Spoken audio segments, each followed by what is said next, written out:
Hello everyone. இன்றைக்கி இந்த வீடியோவில் நான் உங்ககிட்ட எதை பற்றி ஷேர் பண்ண போகிறேன்னா, நான் அப்பார்ட்மெண்ட் வாங்கும்போது என்னென்ன மிஸ்டேக்ஸ் நான் பண்ணிட்டேன்.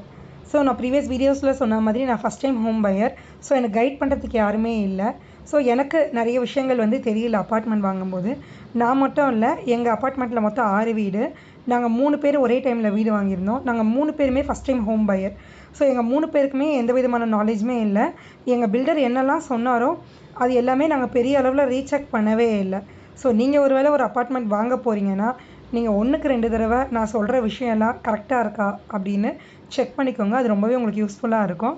First car parking. நான் கார் பார்க்கிங்க்கு 1 lakh பே பண்ணியிருந்தேன். அதுக்கான அலாட்மெண்ட் லெட்டர் நான் பில்டர்கிட்டேருந்து வாங்கியிருக்கணும். அது வாங்கி நான் சேல் டீடில் ரிஜிஸ்டர் பண்ணும்போது பண்ணியிருக்கணும். பட் நான் வாங்காமல் விட்டுட்டேன். பில்டர் எனக்கு இதுதான் பார்க்கிங்கு, என்னோடய அப்பார்ட்மெண்ட் நம்பர், ஃப்ளாட் நம்பர் எழுதி போட்டுட்டாரு. பட் ஸ்டில் எனக்கு அந்த அலாட்மெண்ட் லெட்டர் இல்லாமல் அதுக்கப்புறம் நிறைய இஷ்யூஸ் நான் ஒரு 5 இயர்ஸ்க்கு அப்புறம் தான் அவர்கிட்ட அலாட்மெண்ட் லெட்டரே வாங்கியிருந்தேன். பட் நீங்கள் நியூவாக வாங்குறதா இருந்தால் ஃபஸ்ட்டே வாங்கிடுங்க. நெக்ஸ்ட்டு நான் நியூவாக வீடு வாங்க போகிறேன்றதை மட்டுமே யோசிச்சுட்டு இருந்தேனே தவிர டிஸ்டன்ஸ் பற்றி யோசிக்கல. ஏன்னா நான் ஒரு ஃபார்மா மார்க்கெட்டிங்கில் இருக்கேன். நான் ஆல்ரெடி நிறைய ட்ராவல் பண்ணணும். நான் இப்போ நான் பார்த்துருந்த வீடும் என்னுடைய ஒர்க் டிஸ்டன்ஸ், நான் கவர் பண்ணுற ஹாஸ்பிட்டல்ஸுமே ரொம்ப தூரம். நான் ப்ரீவியஸ் வீடியோஸில் சொன்ன மாதிரி நான் சூஸ் பண்ணுறது ஒரு ஐடி கம்பெனிஸ் நிறைய இருக்க ஏரியா. ஸோ அந்த ஏரியாவே ரொம்ப டிராஃபிக்கான ஏரியா. நான் இங்கேருந்து ட்ராவல் பண்ணி போகிறது எனக்கு ரொம்பவே கஷ்டமாக இருந்துச்சு. அது ஒரு பெரிய டாஸ்க் நான் ஃபேஸ் பண்ணேன். ஈவன் தான் நான் அந்த வீட்டில் ஒரு 1 month தான் இருந்தேன். அதுக்கப்புறம் நான் வீடு ஷிஃப்ட் பண்ணிட்டேன், என்னால் ட்ராவல் பண்ண முடியலன்னு சொல்லிட்டுன்னு. ஸோ நீங்கள் ஃப்யூச்சரில் வீடு வாங்குறீங்கன்னா டிஸ்டன்ஸ் பார்த்துட்டு உங்களுக்கு சூட்டபுளாக இருக்குமான்னு பார்த்துட்டு வாங்கிக்கோங்க.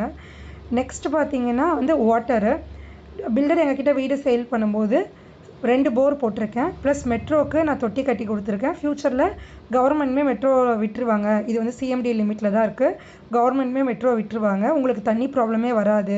மேபி ஒரு 1 year ஆனாலும் தண்ணி ப்ராப்ளம் வருது. ஏன்னா 2 போர் இருக்குதுன்னு சொல்லியிருந்தாரு. நாங்கள் தண்ணி குடிச்சு பார்க்கும் போதுமே நல்லா தான் இருந்துச்சு தண்ணி.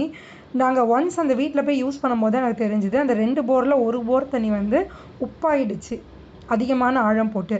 அதனால தான் அவர் இன்னொரு போரே எடுத்திருக்காரு. அந்த போரில் உப்பு கிடையாது. பட் என்ன ஆயிடுச்சுன்னா, within 2-3 month summer season start ஆகிடுச்சு. எங்களுக்கு சுத்தமாக தண்ணி இல்லாமல் ஆகிடுச்சு. நாங்கள் அதனால என்ன ஆகிட்டுனா, வெளியிலேருந்து காசு கொடுத்து டேங்க் வாங்கி ஊற்றி யூஸ் பண்ணுற மாதிரி ஆயிடுச்சு. அதுக்கப்புறம் நாங்கள் பணம் கட்டி மெட்ரோ வாட்டர் எடுத்தோம் ஒரு 2-3 monthக்கு அப்புறம். அது நாங்கள் எக்ஸ்ட்ராவாக பே பண்ண மாதிரி இருந்துச்சு. இன்னொன்று, எங்களுக்கு ஃப்ரீக்வெண்ட்டாகவே இந்த மோட்டர் எரிஞ்சு போகிறது, அந்த ப்ரெஷர் லாக் ஆகிடுறது, அந்த மாதிரி ப்ராப்ளம்ஸ் இருந்துச்சு. என்னன்னு செக் பண்ணி பார்த்தா அவர் போட்டிருந்த மோட்டர் பிராண்டட் கிடையாது. இன்னொன்று, கெப்பாசிட்டி கம்மியாக போட்டார். ஒரு 6 வீடு இருக்க அப்பார்ட்மெண்ட்டு. இப்போ நாங்கள் 3 பேர் இருக்கும்போது கண்டினியூஸாக அதை யூஸ் பண்ணிகிட்டே இருக்கோமோ அது மாதிரி கண்டினியூஸாக இஷ்யூஸ் வந்திருக்கு போல். அதுக்கப்புறம் நாங்கள் ஒரு 1 yearக்கு அப்புறம் நாங்கள் அகெயின் மோட்ரு சேஞ்ச் பண்ணியிருந்தோம். கொஞ்சம் நல்ல மோட்டராக பிராண்டடாக அந்த மாதிரி போட்டு சேஞ்ச் பண்ணியிருந்தோம். இன்னொன்று, அவர் எங்களுக்கு ஆட்டோமேட்டிக்குமே வச்சு கொடுக்கல. லைக் அப்பார்ட்மெண்ட் மாதிரி ஒரு செட்டப்பில் நம்மளால் இறங்கி போய் மோட்ரு போட முடியாது. நாங்கள் அதுக்கப்புறம் ஸ்பெண்ட் பண்ணி ஆட்டோமேட்டிக் ஃபிக்ஸ் பண்ணி நாங்கள் யூஸ் பண்ணிகிட்டு இருந்தோம். Next drainage. அவர் என்ன சொன்னார்னா, நாங்கள் ஒரு பைப் போட்டிருக்கேன், அது போய் காவாவில் கலந்துடும், உங்களுக்கு ட்ரைனேஜ்லாம் லீக் ஆகிற இஷ்யூஸே இருக்காது அப்படின்ற மாதிரி சொல்லியிருந்தார். பட் என்ன ஆயிடுச்சுன்னா, அவர் பைப் போட்டதெல்லாம் உண்மை தான். அவர் ஏதோ கொஞ்சம் பெருசாக போட வேண்டிய பைப் சின்னதாக போட்டுட்டார். அது இன்னமும் எனக்கு எக்ஸாக்டாக என்ன இஷ்யூன்னு தெரியல. ஸோ என்ன ஆகிட்டுனா, ஒரு 1 yearக்கு அப்புறம் எங்களுக்கு எங்களோட இது ட்ரைனேஜ் லீக் ஆக ஆரம்பிச்சிருச்சு. எவ்ரி டைம் நாங்கள் ஒரு 500 கொடுத்து ஆளை கூப்பிட்டு எடுக்கிற மாதிரி இருந்துச்சு. ஃபைனலாக என்ன தான் சொல்யூஷன் அப்படின்னு பார்க்கும்போது, அந்த பைப் இன்னும் கொஞ்சம் பெருசாக போடணும் மாற்றி அப்படின்னு சொல்லியிருந்தாங்க. அதுக்கு ஒரு 50,000 கிட்ட ஆகுன்ற மாதிரி சொல்லியிருந்தாங்க. அதுக்கப்புறம் நாங்கள் அது பண்ணலை. நாங்கள் இருக்கிறதே வச்சு மேனேஜ் பண்ணிகிட்ருக்காங்க இப்போ வரைக்கும் சம்வாட். ஸோ நீங்கள் ஒரு வீடு வாங்குறீங்கன்னா இது எல்லாமே நீங்கள் ஒரு தடவை பில்டர்கிட்ட செக் பண்ணிக்கோங்க.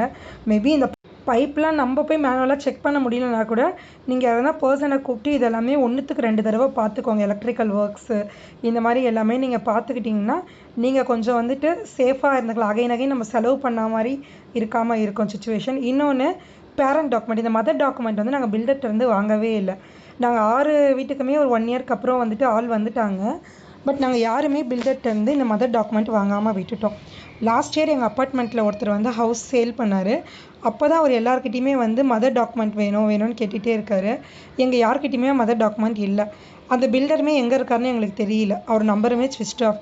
நாங்கள் ரொம்பவே கஷ்டப்பட்டு அவரோட அட்ரஸ் கண்டுபிடிச்சி அதுக்கப்புறம் தான் இந்த மதர் டாக்குமெண்ட் எங்களுக்கு வந்து கிடச்சிது. ஸோ நீங்கள் ஒரு வீடு வாங்குறீங்கன்னா இது எல்லாமே பார்த்துக்கோங்க. அந்த அப்பார்ட்மெண்ட்டில் யார்கிட்ட மதர் டாக்குமெண்ட் இருக்குது இது எல்லாமே நீங்கள் தெரிஞ்சு வச்சுக்கிட்டிங்கன்னா உங்களுக்கு ரொம்பவே யூஸ்ஃபுல்லாக இருக்கும். என்னென்ன நடந்திருக்கு அப்படின்னு பார்த்துக்கிறது உங்களுக்கு நல்லாவே யூஸ்ஃபுல்லாக இருக்கும். தேங்க்யூ.